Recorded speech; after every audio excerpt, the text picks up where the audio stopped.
Hello Capricorn, Sun, Moon, Rising, and Venus signs. Kamusta kayo? Sana po nasa mabuti kayong kalagayan. Welcome back po sa Star Tarot.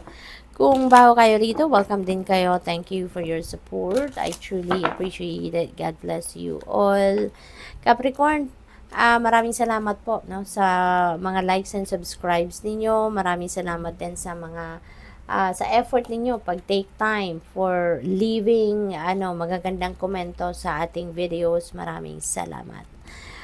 Healing the past, ito yung paunang mensahe ninyo sa ngayon. So siguro no, napakaganda kasi parang papunta na kayo doon sa pag-accept, no, or maaring na-accept ninyo na yung nakaraan, na-accept nyo na yung mga sitwasyon na sadyang ganun talaga ang buhay. May mga pangyayaring kailangan na lang nating tanggapin kasi kailangan mangyari so that you will be in order for you to get to where you are now, 'di ba? Yung ganon. So ngayon mas na kayo, mas maluwag na or maluwag na ang inyong damdamin, kaisipan, malinaw ng inyong kaisipan. You're getting the clarity na and inner strength for you to be able to move forward with your life. Kaya mas pinipili ninyo na ngayon na tanggapin na ang nangyari sa inyong nakaraan at magpatawad na so that you'd be able to move on with your life. So this is good. Receiving from angels, second card ninyo. Sabi rito, shimmering wings of angels, embrace me with love. Ayan, so papakita nandyan kung gaano kayo kamahal, gaano kayo ang tawag dito, gaano kayo kalakas, no, sa inyong mga angels, and they are, you are receiving love, no, from them. So, siguro din, nagdadasal din talaga kayo, no, and naghihingi kayo ng kanilang gabay, naghihingi kayo ng kanilang pagmamahal, pagsuporta sa'yo. Kaya maybe ito din na mararamdaman ninyo na parang niyayakap kayo ng inyong mga guardian angels, no, ng kanilang binabalot kayo ng kanilang pagmamahal. Awakening ancient wisdom. Ayan, deep inner knowing is emerging within me. Maaring sa lahat ng mga nangyayari sa buhay ninyo, maaring meron din kayong mga sa ngayon. Maaring meron kayong mga mas marami pa kayong natutunan, mas marami pa kayong realizations siguro sa buhay ninyo at this time. Kaya mas nadagdagan pa yung kaalaman ninyo, mas nadagdagan pa yung life lessons ninyo na na-accumulate ninyo. And probably din ang iba sa inyo rito, may mga sitwasyon siguro wherein dito ninyo magagamit ng iyong wisdom. Maybe there are situations sa ngayon that you are that's going to tawag dito to display your wisdom, no, sa ngayon. Baka dito ninyo mai-apply, no, sa pag-address ninyo ng kung ano man ang sitwasyon sa buhay. Your next card is cherishing self. I accept and love myself.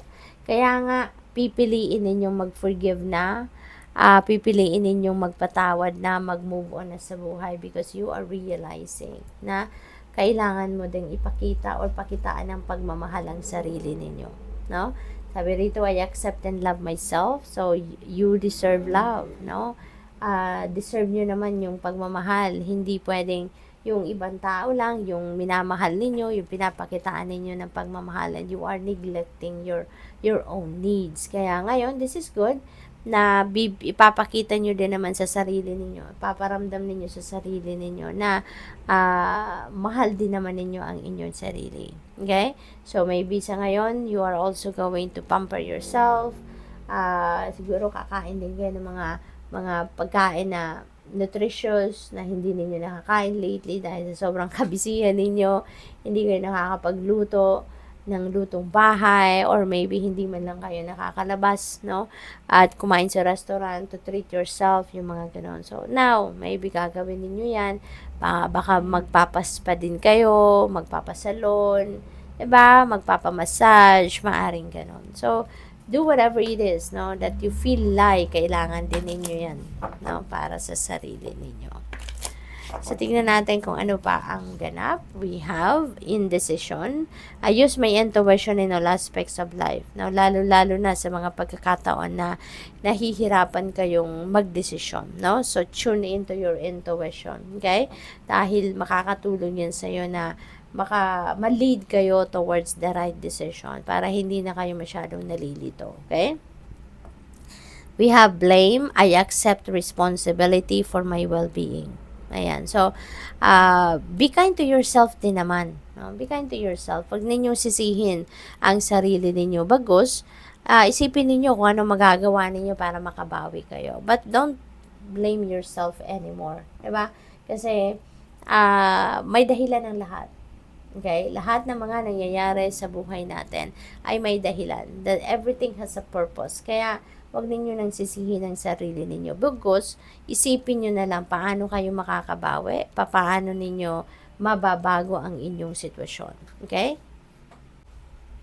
So, what else? We have forgiveness. Ayan. So, handa na rin kayo ngayon mag-forgive. Handa na kayong magpatawad. Handa na kayong tanggapin kung ano man ang mga nangyari sa buhay ninyo. You know, handa na kayo i-embrace yun kung ano yun. At gusto nyo na rin na mag-move forward kayo sa buhay. Mag-move on, no? Kaya ready na kayong magpatawad. So, which is good. What else? We have surrender. Ayan. So, I can release my need to control. So, napakaganda rin ito. Kasi, ano na kayo talaga? Mas malalim na sa ngayon ang inyong pag-iintindi, no? About the psyche, no? Human psyche, yung ganon. Kaya, alam na ninyo rin dito, naiintindihan nyo na yung mga bagay-bagay, mas naiintindihan ninyo, should I say, no? Yung mga bagay-bagay dito ng, about your relationship mo sa sarili mo, relationship mo sa Panginoon, 'di ba? Yung mga ganon. Kaya parang sa ngayon nare-realize mo na din na talagang hindi lahat ng gusto mo mangyari ay talagang mangyayari. Hindi lahat ng gugustuhin mo ay ibibigay sa iyo ng Divine Universe. Kaya maraming realizations kayo, no? At isa na diyan yung mag-surrender na kayo sa Panginoon. Iaalay niyo na lang, iaalay niyo na sa Panginoon ang lahat-lahat. 'Di ba? Yung dreams ninyo, goals ninyo, mga takot ninyo, kung ano pa man, ano, na mga nararamdaman mo, you are going to realize na it's better to surrender to God, no? So, good luck sa'yo. Thank you for watching. Love and light. Namaste.